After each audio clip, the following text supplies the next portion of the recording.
পালাবদলের বাংলায় আরও সাড়ম্বরে বইমেলা। সরকারি সাহায্যে আগের মতোই মেলার আয়োজন হবে আশাবাদী গিল্ড। আগামী বছর বইমেলার 50তম বর্ষ উদযাপন।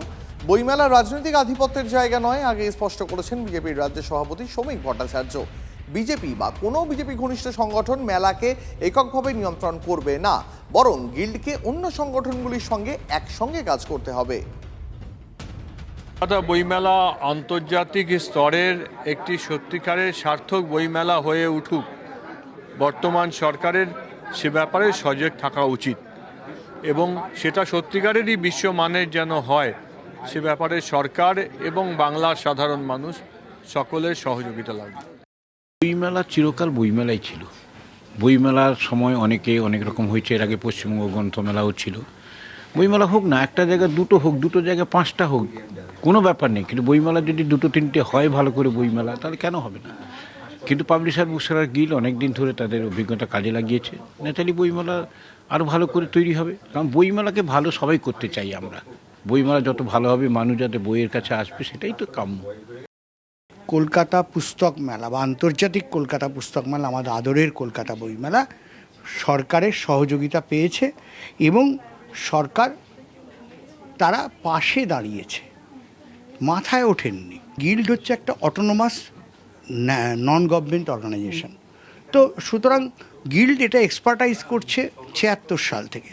এই বই প্রকাশক এবং লেখকদের সংগঠন হচ্ছে গিল্ড। সেখানে রাজনৈতিক পরিচয়টা বড় কথা নয়। আগামী 2027 সালের কলকাতা বইমেলা 50তম বর্ষে পদার্পণ করছে, কিন্তু তার আগেই 2026 অর্থাৎ চলতি বছরে ঘটে গিয়েছে রাজ্যে রাজনৈতিক পালা পরিবর্তন।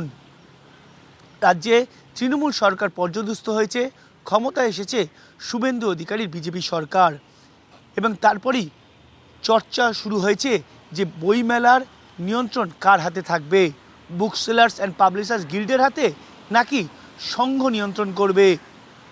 সম্প্রতি বিজেপির রাজ্য সভাপতি শ্রমিক ভট্টাচার্য একটি মন্তব্য করেন বইমেলার নিয়ন্ত্রণ নিয়ে।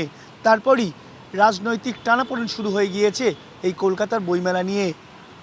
যদিও গিল্ডের তরফে দাবি করা হয়েছে যে যেভাবে তারা বিগত বছরগুলিতে এই বইমেলা করে এসেছেন সেভাবেই করা হবে, তার মধ্যে কোনো রাজনৈতিক রং লাগবে না।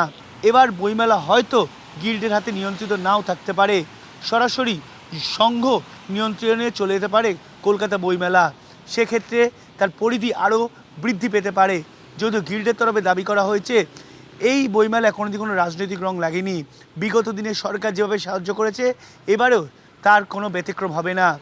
কিন্তু এখন দেখার যে আদৌ কোন দিকে এই বইমেলার নিয়ন্ত্রিত হয়, অর্থাৎ কার হাতে হয় এবং কিভাবে হয়। ক্যামেরায় সমর দাসের সঙ্গে সায়ন্ত ভট্টাচার্য, TV9 বাংলা, সল্টলেক বইমেলা প্রাঙ্গণ।